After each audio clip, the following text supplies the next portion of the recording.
She dropped her kids off like a delivery package, told me I owed her, and disappeared. But when I stood my ground, she didn't come back to thank me. She came back with a plan to ruin my life. All so she could vanish again with no consequences.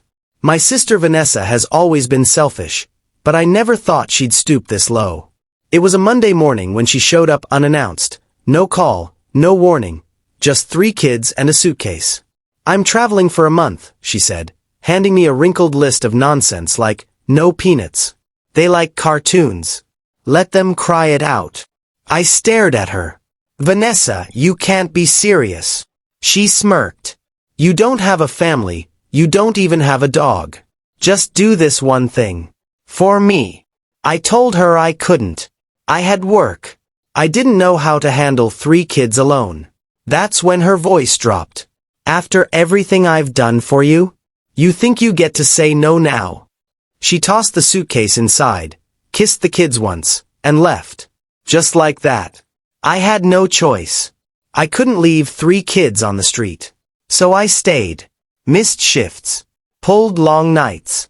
Struggled through meals, tantrums, laundry. But when I texted her after 3 days to say this wasn't working, she blocked me. Blocked. A week passed. Then 2. The youngest got sick. I had to borrow money for the hospital visit. I called her emergency contact. No one responded. I was losing my mind. So I told a mutual friend that if Vanessa didn't come back soon, I'd call child services. I didn't mean it as a threat. I was desperate.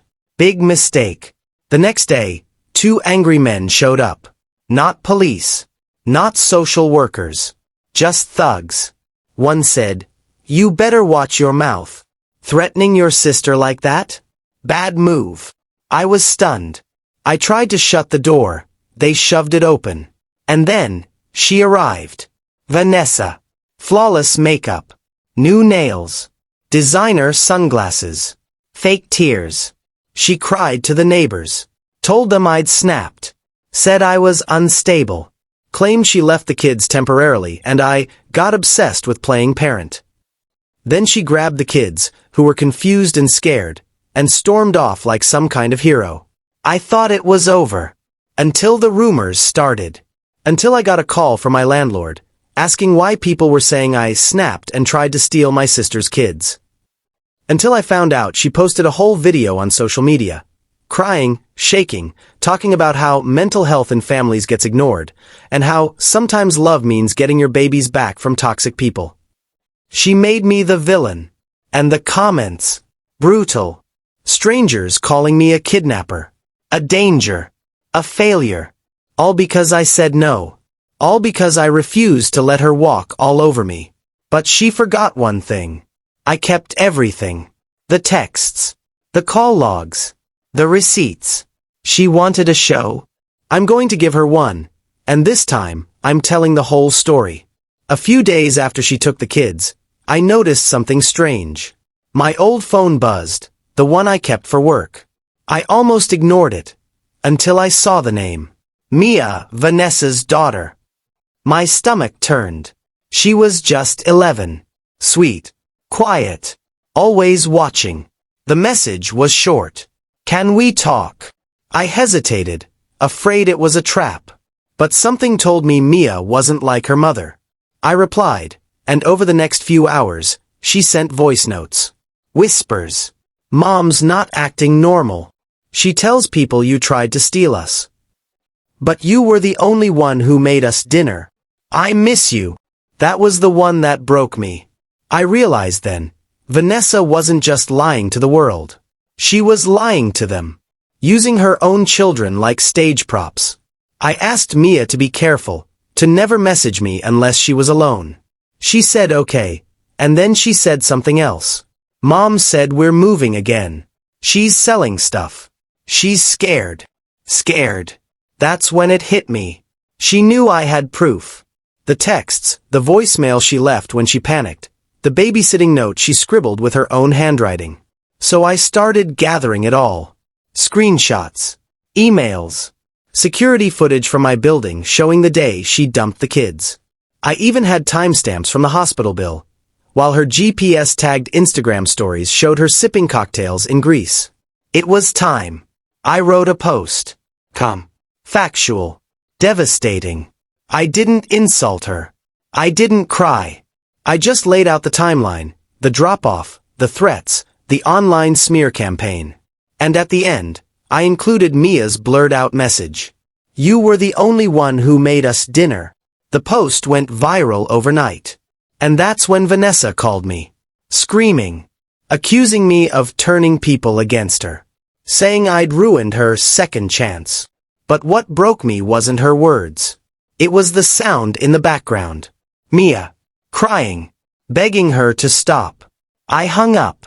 I knew I'd never get an apology. But I had the truth. And for the first time in years, people believed me. Even my own extended family, the ones who had once sided with her, started reaching out. Quietly. Carefully. Some too ashamed to say much. I didn't respond. Not yet. Because this isn't over. She tried to destroy me with a lie. But now, the truth is louder. It had been a week since the post went viral. I hadn't left the house much. My phone buzzed non-stop. Old friends, strangers, people from our hometown saying they always knew something was off about her. But then one evening, just as the sun dipped low behind the trees, I heard a knock at the door. Soft. Hesitant. I didn't move at first. Then another knock. Louder this time. I looked through the peephole and froze. Vanessa. No makeup. Sunglasses on her head.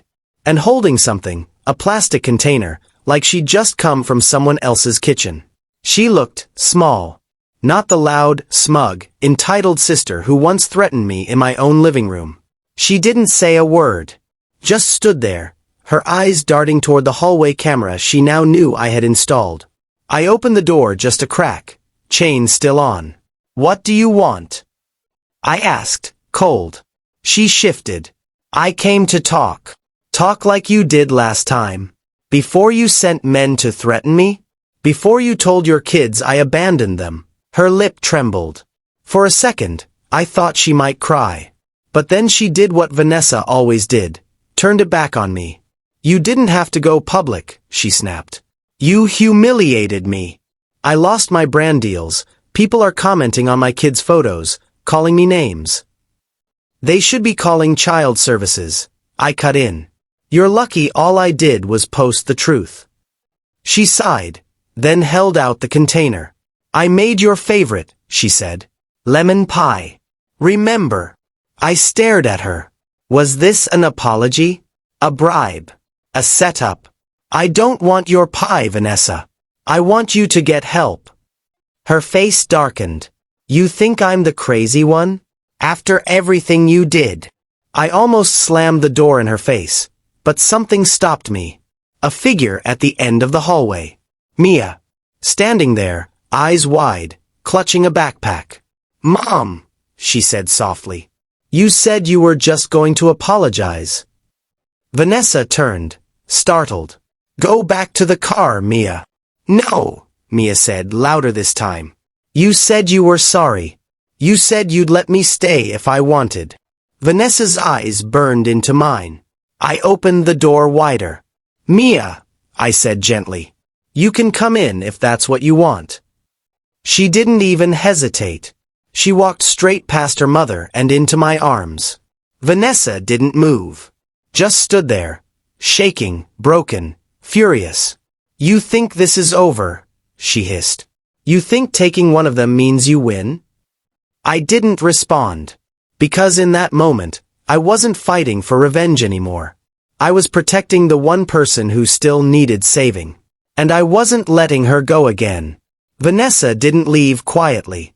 She stood outside the door for a full minute after Mia stepped inside, yelling, not loud enough for neighbors to intervene, but just loud enough for Mia to hear every guilt-laced word.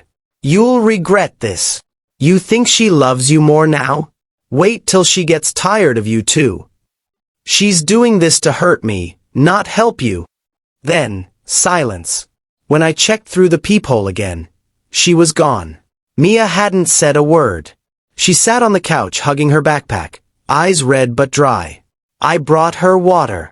She barely touched it. She said if I stayed with you, I'd be choosing sides, Mia whispered. I knelt beside her. Sweetheart, this isn't about sides. It's about what's safe and fair. She looked up. Do you think she'll come back? I didn't answer. Because deep down, I knew Vanessa wasn't done. And I was right.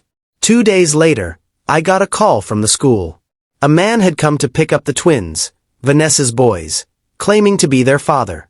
Except, Vanessa never told anyone who the fathers were. She used donor sperm. That's what she always said.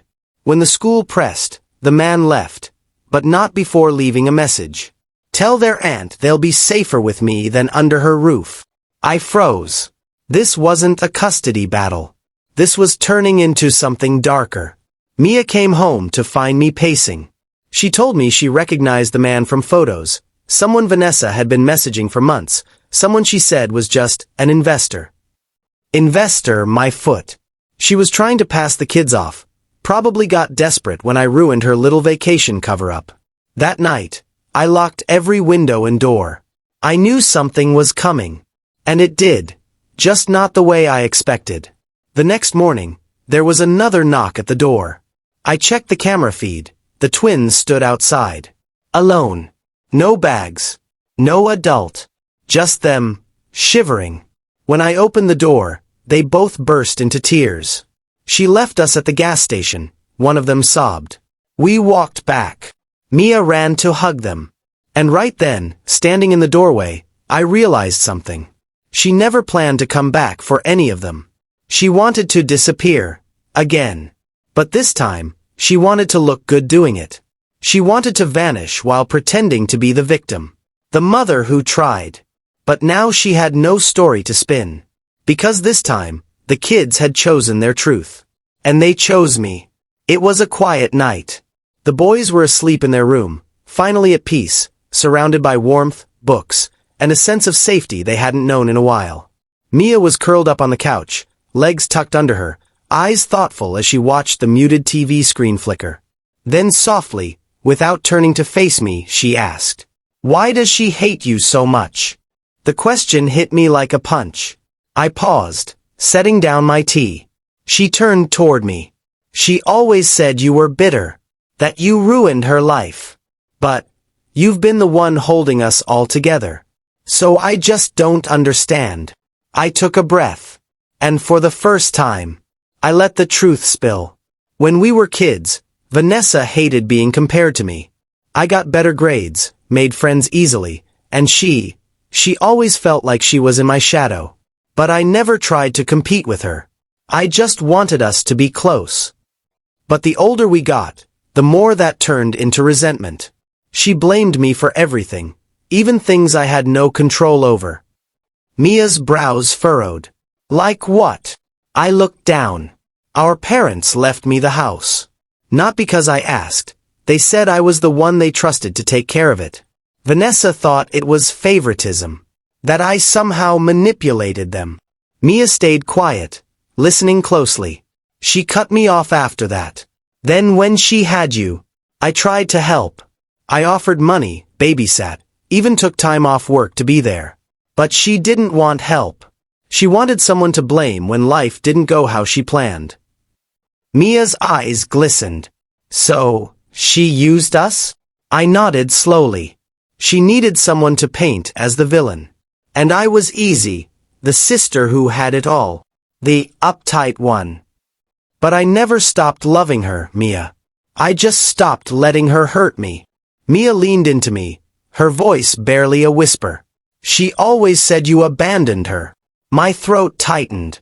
She was the one who walked away. And in that moment, Mia understood. Not just the truth of what happened, but the pain of the years stolen by lies, the damage done by someone too entitled to admit they needed help. She reached out and held my hand. "I'm glad you didn't walk away from us." I squeezed her hand back, tears burning at the corners of my eyes. I never could. Months passed. No more surprise knocks on the door. No more threats. No more Vanessa. Just calm. The kids started to settle into routines. Safe ones. Ethan joined the school's soccer team, his anger slowly replaced by focus and pride. The first time he scored a goal, he looked straight at the stands, searching for someone. And when he saw me clapping, tears in my eyes, he smiled. A real, full smile. Like he finally believed someone would always be there. Liam stopped jumping at every sudden noise. He started painting. His therapist said it helped him express things he didn't know how to say out loud. One afternoon, he showed me a picture of a house with a bright window and 3 people inside, and told me it was us. He titled it, Safe Now. And Mia, she bloomed. She helped in the kitchen. Read stories to her brothers. Sometimes she still asked about Vanessa, but not with anger anymore. Just quiet curiosity, like she had made peace with what her mother was, and what she wasn't. One night, as I tucked them in, Mia hugged me tight. "You don't have to do this alone forever," she whispered. I smiled, brushing her hair back. "I'm not alone. I have you." And I did. We weren't a perfect family, but we were real. It had been 6 quiet, healing months.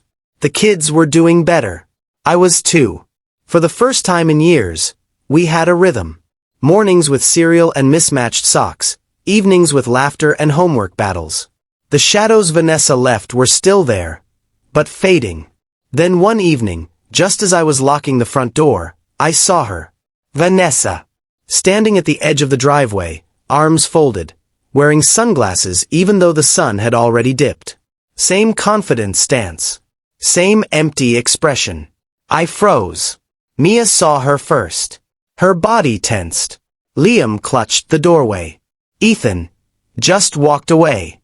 I stepped outside. "What are you doing here?" She smiled, that same hollow smile she used when she wanted something. "Just wanted to check on the kids." "The kids you abandoned?" I asked, my voice sharp. "The ones you tried to frame me for?" Vanessa shrugged. "Things got complicated. I didn't mean for all that to happen." "You never do," I said. She looked past me, into the house.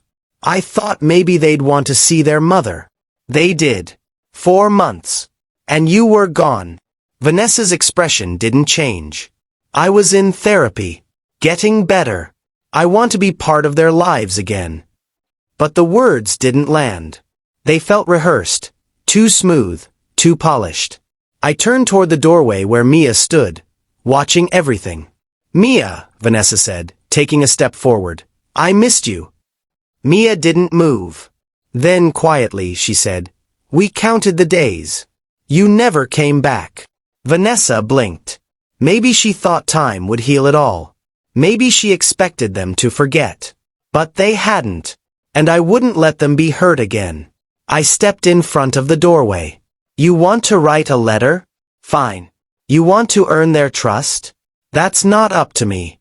But you're not walking back in here like nothing happened."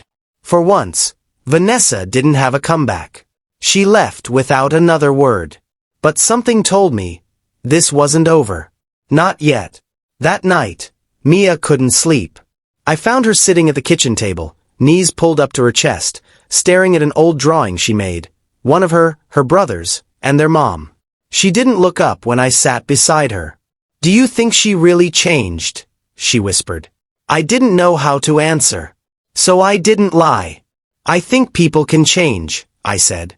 "But I also think change shows in actions, not words. And I don't trust someone who disappears when love gets inconvenient." She nodded, tears building in her eyes. I used to pretend she was on a secret mission. That she had to go save the world. My heart cracked. "You saved us," she said suddenly. "You didn't have to, but you did." I wrapped my arms around her and held her for a long time. The next morning, a letter came. No name on the envelope. Just messy handwriting on the front that said, "For the kids." Inside were 3 letters, one for each of them, and a small photo of Vanessa holding them as toddlers, all smiles and tangled limbs. The letters were long. Confessions. Apologies. Memories written like they were trying to be stitched back together. She admitted she had run, not just from them, but from herself. That she had failed again and again, and didn't deserve forgiveness, but wanted them to know she did love them, in her broken way. Ethan ripped his letter in half without reading it. Liam stared at his for hours, then put it in a box and said nothing. Mia, read hers alone. Then taped it to her closet wall beside the drawing. They didn't respond. Not with words. But I saw it in the way Mia started humming again, the way Liam laughed a little more, the way Ethan let me hug him without pulling away. Healing didn't come in a wave. Came slowly, through soft mornings, shared meals, safe silences. Vanessa never showed up again. Not physically. But that door, the one she slammed shut so long ago, wasn't locked anymore. It stood, slightly open.